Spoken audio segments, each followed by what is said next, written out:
បាទសូមជម្រាបសួរសិស្សានុសិស្សទាំងអស់គ្នាលោកគ្រូសូមស្វាគមន៍មកកាន់មេរៀនថ្ងៃដំបូងសម្រាប់ថ្ងៃនេះអញ្ចឹងនៅក្នុងវគ្គសិក្សានេះគឺជាវគ្គសិក្សាសម្រាប់ថ្នាក់ភាសាចិនមូលដ្ឋានអញ្ចឹងសិស្សានុសិស្សទាំងអស់គ្នាដែលសិក្សាជាមួយនឹងលោកគ្រូនៅក្នុងវគ្គនេះគឺយើងនឹងបានសិក្សាចេញពីជំហានដំបូងទៅតែម្ដងអញ្ចឹងសម្រាប់សិស្សានុសិស្សមុនពេលដែលយើងចូលទៅដល់ការចាប់ផ្ដើមមេរៀនលោកគ្រូសូមធ្វើការណែនាំឲ្យសិស្សានុសិស្សទាំងអស់គ្នាគឺបានស្គាល់លោកគ្រូបន្តិចសិន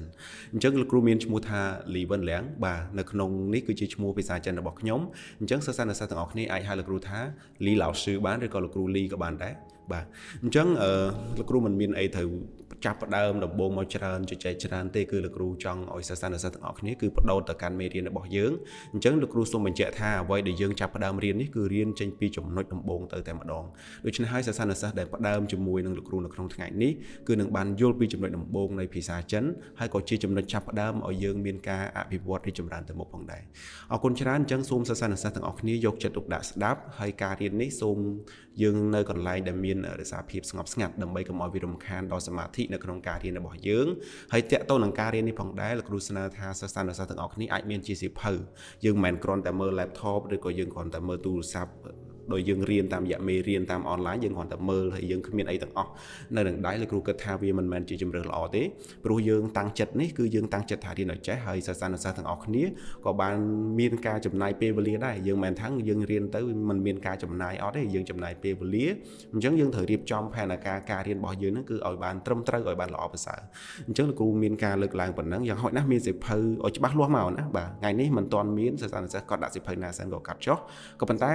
ែថ្ងៃបន្ទាប់ណាបាទទិញសៀវភៅមួយក្បាលមកសរសេរកត់ត្រានៅចំណុចសំខាន់ដើម្បីជាកំណត់ត្រាសម្រាប់ខ្លួនឯងពីព្រោះនេះគឺជាវិធីសាស្ត្ររៀបចំការរៀនរបស់ខ្លួនឯងឲ្យវាមានប្រសិទ្ធភាពហើយក៏ដើម្បីឲ្យខ្លួនឯងហ្នឹងគឺមានទម្លាប់មានភាពច្បាស់លាស់នៅក្នុងការរៀនដែរណាបាទអរគុណអញ្ចឹងឥឡូវនេះសិស្សានុសិស្សទាំងអស់គ្នាសូមងាកមកមើលស្លាយមេរៀនរបស់យើងអញ្ចឹងនេះគឺលោកគ្រូចាប់ផ្ដើមដំបូងគឺនិយាយអំពីសេចក្តីផ្ដើមអំពីភាសាចិនណាតើតើអក្សរចិននេះយើងមិនតន់គិតទេដោយសារយើងទៅរៀនអញ្ចឹងយើងអត់ដឹងទេបាទអញ្ចឹងនៅក្នុងនេះគឺលោកគ្រូសូមធ្វើការបង្ហាញនៅចំណុចចំនួន4ឲ្យសិស្សានុសិស្សទាំងអស់គ្នាគឺបានយល់បាទចំណុចចំនួន4អញ្ចឹងចំណុចទី1សិស្សានុសិស្សទាំងអស់គ្នាមើលអក្សរខាងក្រោមនេះគឺជាអក្សរចិនក៏ប៉ុន្តែបើសិនជាក្នុងករណីយើងអត់ដែលរៀនភាសាចិនពីមុនមកទេយើងអត់ដឹងថាអក្សរនេះអានថាយ៉ាងម៉េចនោះទេយើងគ្រាន់តែដឹងថាវាជាអក្សរចិនតែបើសិនជាសួរថាតើអក្សរនឹងអានយ៉ាងម៉េចយើងមិនដឹងពីព្រោះយើងមិនដែលរៀនពីមុនមែនទេបាទអញ្ចឹងអក្សរចិនអញ្ចឹងដើម្បីឲ្យយើងអាចអានបានតើយើងត្រូវការអីនេះគឺជាសំណួរមួយដែលគ្រូសួរហើយគ្រូនឹងឆ្លើយជូនអញ្ចឹងអក្សរចិននេះគឺជាប្រភេទអក្សរគំនូសអញ្ចឹងបើវាជាប្រភេទអក្សរគំនូសគឺវាមិនមានព្យញ្ជនៈហើយនឹងស្រៈនៅក្នុងតួអក្សរមួយនឹងទេណាអញ្ចឹងអក្សរចិននេះគឺអត់មានតួព្យញ្ជនៈហើយនឹងស្រៈនៅក្នុងអក្សរនឹងទេដូច្នេះយើងមិនដឹងថាមួយណាជាស្រៈមួយណាជាព្យញ្ជនៈទេព្រោះវាអត់មានអញ្ចឹងវាជាប្រភេទអក្សរគំនូសដូច្នេះដើម្បីឲ្យយើងអាចអានបានគឺយើងមិនអាចមើលនៅលើតួអក្សរនេះទេបាទគឺយើងមិនអាចមើលនៅលើតួអក្សរនេះទេអញ្ចឹងយើងត្រូវការមាន pin in អញ្ចឹងខាងលើនេះដែលសិស្សានុសិស្សទាំងអស់គ្នាបានឃើញនេះគេហៅថា pin in ហ្នឹងបើយើងប្រែមកវិញគេហៅថាអក្សរក្រមអញ្ចឹងមានន័យថាអក្សរចិនគឺយើងមានតួអក្សរចិននៅផ្សេងហើយយើងមានព្យញ្ជនៈស្រៈរបស់វាហ្នឹងគឺស្ថិតនៅផ្សេងដែលជាទូទៅបើយើងមើលឃើញនៅក្នុងឯកសារឬក៏សៀវភៅឬក៏យើងធ្លាប់មើលឃើញគេចែករំលែកតាមរយៈបណ្ដាញសង្គមជាដើមនោះគឺយើងតែងឃើញគេមានសរសេរពីលើឬក៏សរសេរនៅផ្នែកខាងស្ដាំនៃអក្សរចិនហ្នឹងអញ្ចឹងគឺនេះគឺជា pin in របស់អក្សរមួយនេះដើម្បីដឹងថាតើអក្សរមួយនេះអានមិនគឺយើងមើល pin in ខាងលើអញ្ចឹងយើងមើលមកកន្លែងនេះយើងមើលនេះនៅក្នុងនេះយើងឃើញមានអក្សរ n បាទឃើញមានអក្សរ n គ្រូហៅអញ្ចឹងសិនចុះដោយសារយើងមិនទាន់រៀនអញ្ចឹងយកអត់ដឹងអញ្ចឹងយើងហៅថាអក្សរ n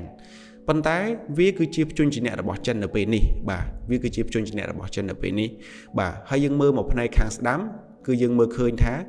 នេះយើងដាក់គំនូសបំព្រួញគឺយើងហៅថាស្រៈអញ្ចឹងនេះគឺជាស្រៈរបស់ចិនបើយើងអានជាអង់គ្លេសគេហៅថាអក្សរ I មែនទេបាទយើងហៅថាអក្សរ I ប៉ុន្តែនៅពេលដែលវាជាស្រៈរបស់ចិនវាមិនមែនជាអក្សរ I ទេអញ្ចឹងសិស្សានុសិស្សទាំងអស់គ្នាក៏មានការបារម្ភអីកន្លែងនេះលោកគ្រូនឹងបញ្យល់ឲ្យច្បាស់បាទហើយលោកគ្រូសូមធ្វើការធានាថានៅពេលដែលយើងបានមើលបានសិក្សានៅមេរៀនវគ្គទី1ដំបូងនេះហើយគឺសិស្សានុសិស្សទាំងអស់គ្នានឹងបានយល់អញ្ចឹងឥឡូវយើងទៅចាប់ផ្ដើមមិនទាន់បានប្រហែលនាទីសូមកុំមានការបារម្ភណាបាទកុំមានការបារម្ភព្រោះអីរឿងយើងអត់ទាន់ចប់ទេកុំតមានការបារម្ភលោកគ្រូអត់ឲ្យផុតពីក្នុងថ្ងៃនេះទេលោកគ្រូសូមអះអាងថាលោកគ្រូនឹងអាចជួយឲ្យទាំងអស់គ្នាអាចយល់បានអញ្ចឹងអានេះគឺយើងឃើញថាវាជាស្រៈមួយទៀតគឺយើងមើលឃើញខាងលើនេះបាទខាងលើនេះយើងគឺជាសំឡេងបាទគឺជាសំឡេងអញ្ចឹងដើម្បីឲ្យយើងអាចអានអក្សរចិនបានគឺយើងត្រូវការទី1គឺស្គាល់ព្យញ្ជនៈរបស់វា ចាំទី1គឺយើងត្រូវការស្គាល់ព្យញ្ជនៈរបស់វាទី2គឺយើងត្រូវការស្គាល់ស្រៈរបស់ភាសាចិនហ្នឹងបាទត្រូវការស្គាល់ស្រៈរបស់ចិនហ្នឹងទី3គឺយើងចេះសំឡេងរបស់វាអញ្ចឹងបើយើងនិយាយមកវិញព្យញ្ជនៈរបស់ចិនមានអត់ច្រើនទេណាសិស្សានុសិស្សគឺយើងមានត្រឹមតែ23ប៉ុណ្ណោះអញ្ចឹងក្នុង23សួរថាតើវាអាចឲ្យយើងមិនអាចចាំបានទេខ្ញុំគិតថាសម្រាប់យើងជាអ្នករៀនមិនមានអីដែលថាមិនអាចចាំបានទេត្រឹម23យើងរៀនចង់ចេះនិយាយរាប់ពាន់ពាក្យមិនអញ្ចឹងដើម្បីយើងនិយាយចិនបានយើងត្រូវការចេះចិនរាប់ពាន់ពាក្យចុះហេតុអីត្រឹមតែ pin in ណាអក្សរក្រមគឺមានព្យញ្ជនៈមានស្រៈតែ20ជាងហេតុអីយើងមិនអាចចាំបានឃើញទេបាទហើយលោកគ្រូនឹងប្រាប់ពីរបៀបរៀនឲ្យបានចេះចាំនឹងទៀតអញ្ចឹងយើងមើលអញ្ចឹងយើងត្រូវការដើម្បីយើងអាចអានចិនបានយើងត្រូវការចេះព្យញ្ជនៈទី1ទី2គឺយើងត្រូវការចេះស្រៈបាទទី3គឺយើងចេះសំឡេងអញ្ចឹងយើងនឹងអាចអានភាសាចិនបានហើយបាទគឺយើងនឹងអាចអានភាសាចិនបានហើយនេះគឺជាចំណុចចាប់ផ្ដើមនៃការរៀនអញ្ចឹងអក្សរនេះលោកគ្រូបង្ហាញបន្តិចអក្សរនេះយើងអានថាម៉េចយើងអានថា n ដដែលមែនអត់ទេនេះគឺអក្សរនឿបាទមានបងប្អូនអានថានក៏ត្រូវដែរនឬនឿណាអញ្ចឹងតែលោកគ្រូបង្រៀនគឺគ្រូអាននឿព្រោះអីវាគាត់តែជា